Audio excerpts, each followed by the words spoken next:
Buenos dias, Gunners Collective TV. Back at it, you already know. Like a torta with some smack habits. Bye, bye. Let's get to the intro.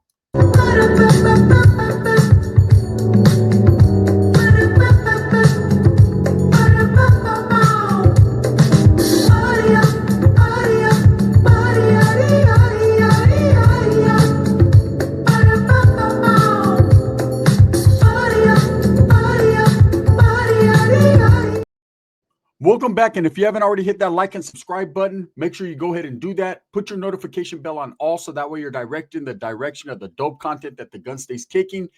And I appreciate the support, man. Well, let's get into the story, right? This story is making national headlines and getting national attention, and it should. Anytime there's an alleged, and I emphasize the word alleged in this case, right? Abduction of a child, we should definitely be on the lookout. We should definitely be of assistance as people, as parents, as people that know, right? You could pull the wool over our eyes, but you can't, but that doesn't mean we can't see through it, right? I can see through bullshit. And this case that's going on in Yucaipa, I think it's Yucaipa, San Bernardino County, where this alleged mother, and I say alleged, and I use that term loosely, right? Mother went to Big Five Sporting Goods at night. Don't know why she was in the Big Five parking lot, but she decided to pull over in a dark area in the parking lot because she needed to change her son. Now, mothers do this all the time.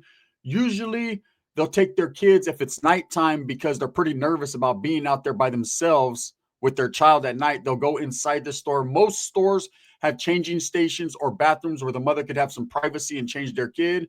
But sometimes things happen and you just got to do what you got to do. And I understand everybody parents differently. In this case, this woman allegedly opened the back door of her car, put the child down, was changing the child when she allegedly was assaulted from behind. She heard the word hola. It's very convenient that it has to be the word hola. We'll get to that. But she heard the word hola, hola, right? And next thing you know, she's on the ground, knocked out, and her child's abducted, missing. Now, my first instincts would have been to scream, yell, run, call 911, call the father of the child, the mother of the child. There's certain things that you should do, certain procedures. But when things like this happen to you, you go into shock. You don't know what you're thinking. You're just screaming, looking for your kid, asking anyone if they've seen your kid, right? This is her story. Now, there's been a lot of skepticism from social media, like there always is, a lot of conspiracy theorists and investigators, right? There's also been a lot of people that actually have come forward that know this couple or know the father of this child, and they're hollering and screaming foul play. Now, what's the kicker is they've had a lot of interviews now that law enforcement has got involved and search parties have went out. There is no camera footage in the Big Five of this mother ever pulling up with this child. There's no one that was talked to that's seen this mother nor this child, only after the fact. And the father, Jake Harrell, in this situation, his past is creeping up to haunt him. It seems that in a previous relationship, he was accused of battery on a child, right? So when it all coming down to it, it's looking real suspicious and real tricky for this couple. Now, I can give you my conspiracy theory, my allegedly, right? But I'm going to let you watch the video, man. And in this video, it's going to kind of break down the case. You're going to see the inconsistencies in the mother's story or the way she looks, her demeanor. And also, you're going to see the sister of the father of the child, man. And you can even tell that she is heartbroken, but she looks skeptical. So let's get to that right now. I'm out of the car seat, and I laid him down and so I could get his diapers ready. And somebody said, hola, and that's all I remember. And I saw white. And a hearing sound, I fell on the floor. And as I got up, I couldn't find my son. I checked around my trip, and I asked the lady if she saw a baby or someone with a baby. She said no. It was a happy boy. He smiled. Mackenzie loved to kiss him. He was a healthy baby. He was crawling. He was kicking. He was playing with his toys. Whoever took our son, please give him back. My brother told me that he had realized that his wife wasn't back because by the time it was already 8 o'clock, and she had left around 7. And he said that he ended up calling her, and she picked up the phone and she was hysterical, and he couldn't even understand her, so the police had took the phone from her and told my brother what had transpired. And he had his ex-wife there because, you know, they had a son together, and his ex-wife and her boyfriend ended up driving my brother to Big 5. And ever since then, we've been looking for Emanuel. We've been giving out flyers. People came out, prayed for us, prayed for Emanuel. It's been a very hard time for our family. I haven't slept. My brother hasn't slept. We just want him back. And there is a lot of discussion on whether my nephew is special needs. He is late in development, but as far as we know, the doctors say that he's in great health. He's fine. He just has a lazy eye, and that made him more beautiful than anybody I knew, because I loved him so much. It didn't matter what he looked like. And I know he's gonna come back to us, and with your continued prayers and your you uplifting us, I know he'll come back. And whoever took him here, I can't even say what you are on this app, but just give him back. He needs his family. And here's a statement someone posted on Facebook. Used to work with Jake at Walmart. He should be the prime suspect in all this. I'm not going to go into detail, but his previous relationship didn't end so well. He's crazy, and he beat one of his kids so bad it caused severe brain damage. The child was not the same. Let's just be real here. Jake should be the number one suspect. 3. On Thursday, August 14th, 2025, at approximately 7:47 p.m., deputies in Yucaipa were dispatched to a retail business after Rebecca Harrow reported that while she stood outside her vehicle changing her child's diaper, she was physically assaulted by an unknown male and rendered unconscious. So a male. When she woke, her 7-month-old infant, Emanuel Harrow, was gone. Deputies and K-9 units from San Bernardino and Riverside counties responded and began an extensive search. Emanuel was not located. Based on the circumstances, the Sheriff's Specialized Investigations Division responded and assisted with the investigation. Investigators interviewed multiple individuals, including Emanuel's parents, Jake and Rebecca. During those interviews, Rebecca was confronted with inconsistencies in her initial statement and declined to continue with the interview.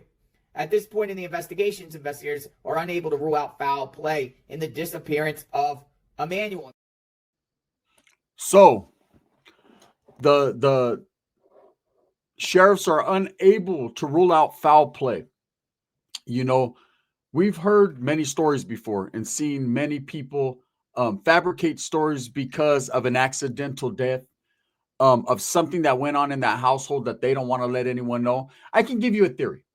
You know, as you can see, the mother, Rebecca Harrow, did have a black eye, which is consistent with the first story she told of her being hit from behind and her child being abducted by the mysterious Ola guy, right? You know, it always irks me, man, that people utilize the raza or the Mexicanos and try to play the blame game. You know, if it comes out and if I'm wrong, man, and these parents are innocent and their child is missing, we need to keep the story going. We need to help in any way that we can in a system, bringing this child back or bringing awareness to the situation, right? But if for some reason it is ruled foul play and we do find out this kid is discovered and unfortunately not in a good state, right? And we find out that these parents fabricated this story to cover up, whether it be an accidental issue that happened, an incident that happened, or some domestic violence that got out of hand within the household, right? Then, man, shame on you guys for utilizing the raza or blaming it on Mr. Ola, right? That would be pretty convenient, man. And this would be considered the type of people that shed a bad name on the raza. Now, I'll say this. Me personally, I don't believe their stories. I don't believe Jake and Rebecca Harrell's story. They just don't seem, being a parent and having 4 children, I know, it's never happened to me where my children have went missing, but I know I would be a maniac. I would be tearing doors down, going door to door. I think it's just, as a parent, man, it's in us, right? Wait up, I got a hair right there. It's just, you never know until that time comes, whether you'll go in shock, whether you'll act funny, you'll act suspicious. I don't know. But to me, I think in my mind, and knowing the type of person I am, I would be going crazy, tearing doors down. Like I said, tearing pavement up. This woman and this man didn't immediately call 911. They did their own little search. If a baby's missing, I understand if it's a teenager, even a 7, 8, 9-year-old. Yeah, of course, you look around, they could have wandered off. Something could have happened. But a baby, you got hit from behind, immediately you should be screaming 911. You should be going that route. It took them a minute to get there, and now their stories are inconsistent. Now, as far as Jake, the father, goes, he was arrested in the past for previous charges concerning a child, his own child, right? Not this one, but his other child from his other baby's mother. So it's not like this guy doesn't have priors of some type of abusive aggression towards a kid, right? So that's very suspicious. You could see in their interviews, they looked like their crying was forced, like their emotion was forced. This is all alleged. But from my little conspiracy theory that I've put together, it looks like there was some type of domestic issue that happened in the house, obviously because Rebecca Harrell got a black eye. And maybe in somewhere in the midst of that, the child got involved or was involved into this altercation, and something happened. And these parents are now looking for a way out of it. You know, this is usually what happens in crimes of passion or crimes. What happens, and this is why most people get caught up, and I'm going to give you guys the knowledge you can't get in college right here.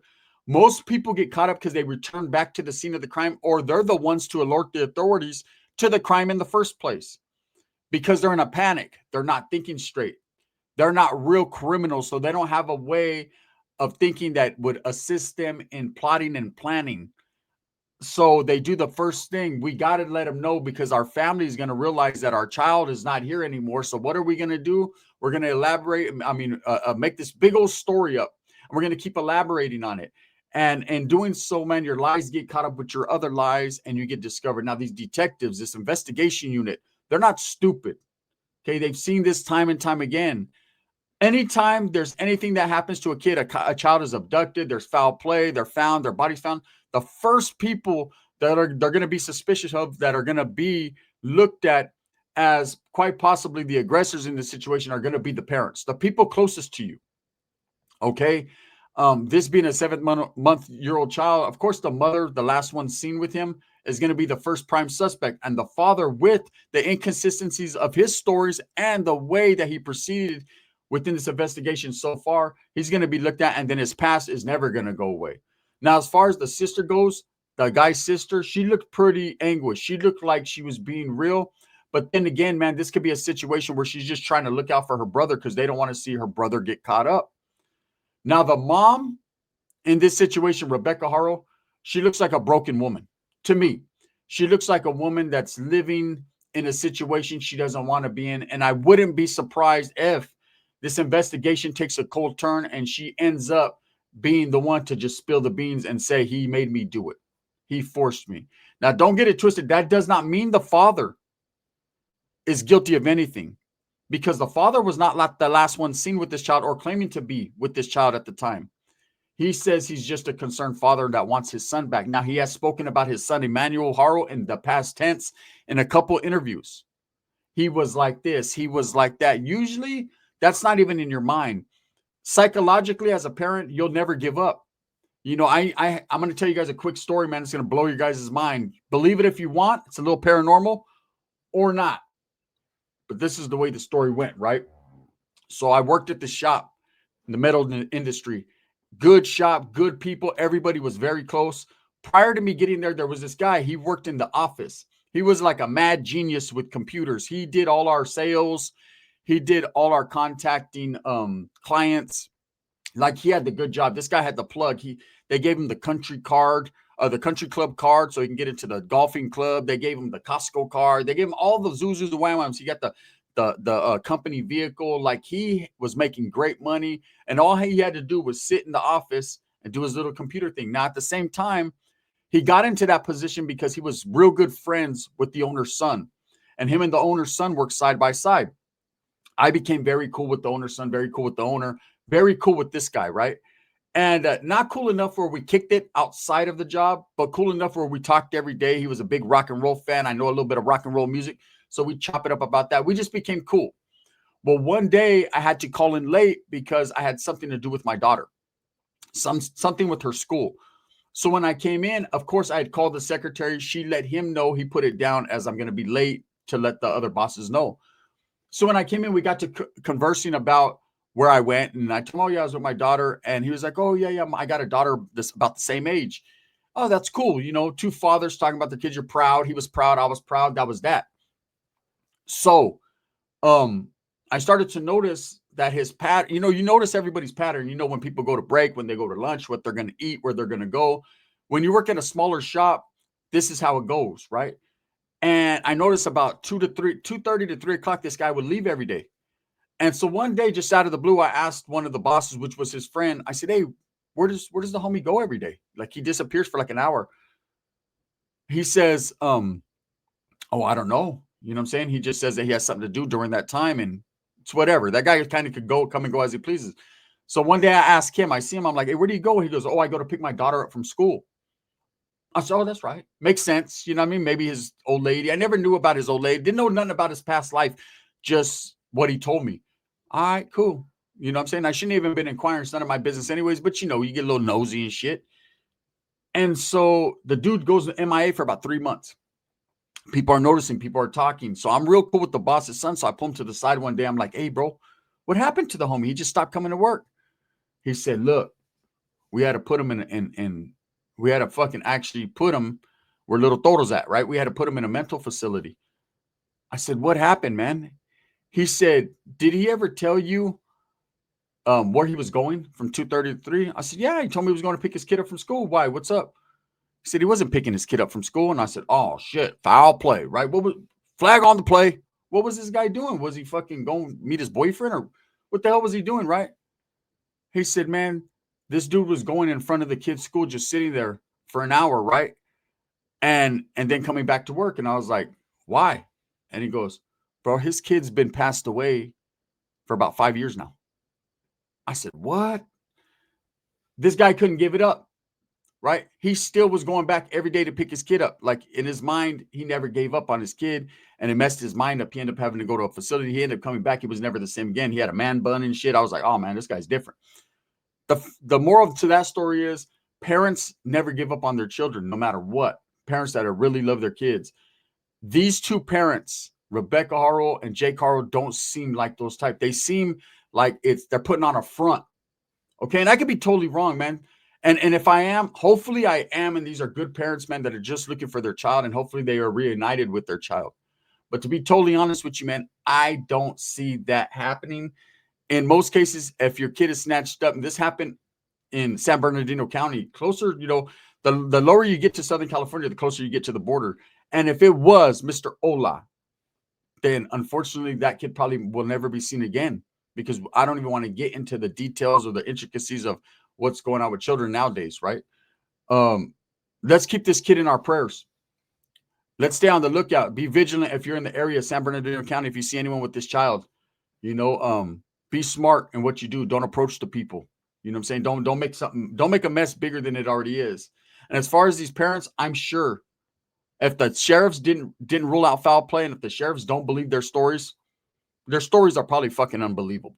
And that's just the truth, And it's fucked up because if this father is that type of person, man, these are the type of people we do not need in our communities. If you can't even take care of your own kid, and you don't even love your own children enough to keep it real, then we definitely don't want you in the community around ours. That's all I got to say, man. Let me know what you guys think about this case. Give me some ideas, some input. I'm gonna continue the coverage on this case and keep a close eye on it. I think it's something that we should be made aware of, especially those of us that are parents with children. Sorry to ruin your Sunday, man. This is Sunday, but we got to tell stories like this, man. We got to keep it popping. Thumbs up or thumbs down. Heavy's going to be the head that wears the crown. I'm going to continue to strive, struggle for what I truly believe in. That's the betterment of all people. Gracias. I appreciate you.